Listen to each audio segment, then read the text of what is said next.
For today's video mga katamsi, magluto tag halang-halang. Karon nagpainit ko mantika, so gamay ra nga mantika kung gibutang ani kay ang manok mo mantika mangguna siya. So atong gulunod ang atong luya. So importante mga katamsi nga butangan din nato og luya kay mao ni para pawala sa langsa.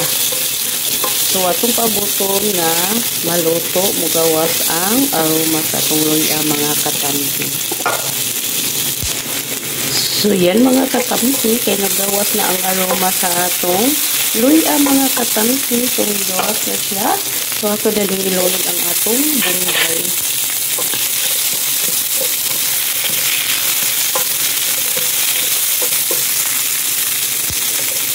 So, yan mga katamsi, nagamit lang ko Bombay na puti mga katamsi kay maoray na sa akong red.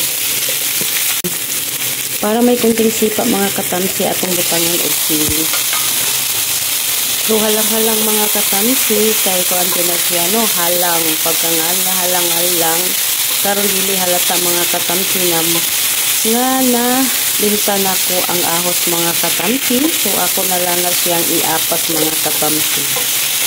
So, karon mga katamsi, atong paaboton na magawas ang iyang aroma sa atong lamastanan mga katamsi. So, inani lang kasimple.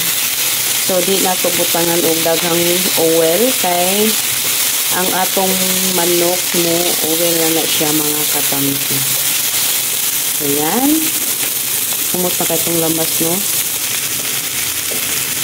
So, para humot din siya og lami ang atong lamas mga katamsi, ilulod na to ang atong magic sarap mga katamsi. So, para mo samutin siya, kalasa ang atong lamas mga katamsi, kay atong hiuna ang atong magic sarap. Karon mga katamsi, kay luto naman ang atong lamas mga katamsi, atong dayon ilulod ang atong chicken. Ayan mga katamsi, nagpalit lang po o sinapsap daan sa merkado para dili na po mag-slice. Ayan. So, lami ang halang-halang mga katamsi kag daghag lamas. So, karon mga katamsi atong pabuton na maluto. Mugawas iyang kugalingon niya sabaw.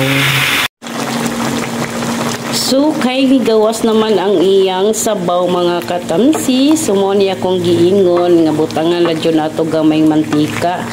Kay mugawas ra jud na iyang kugalingong tubig. So, ato pa ni siyang lutoon. Uwang pala sa luto, din magbutang ko og panakot dahon.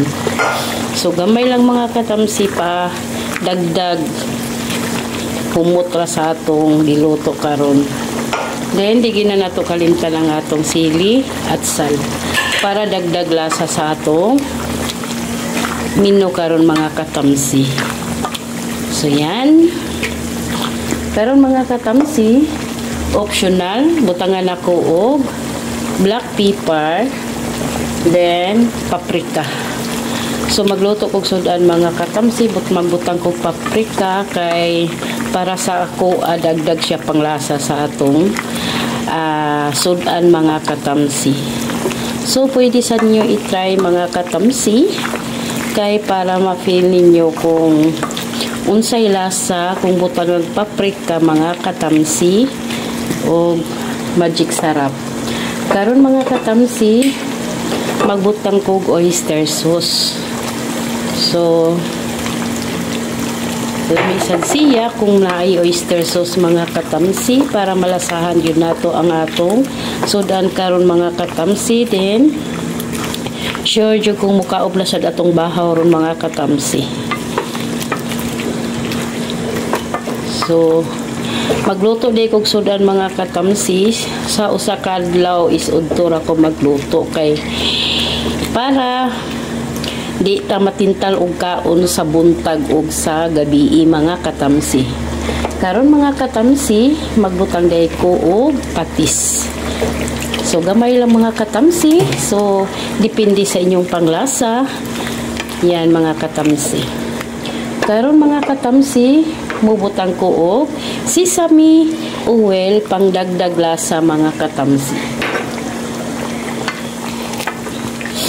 So karon mga katamsi, kay wala pa man ni siya naluto gyud maayo ang atong karni. So nagtimpla lang ko daan diha kay para mutuhop ang panglasa mga katamsi. So atong pabuton nga maluto gyud maayo ang atong karning manok mga katamsi. Kay lagi naluto na ang atong halang-halang mga katamsi. So yan, super yummy na. So thank you sa pagtanaw, and ganti sa ating lahat, and bye-bye.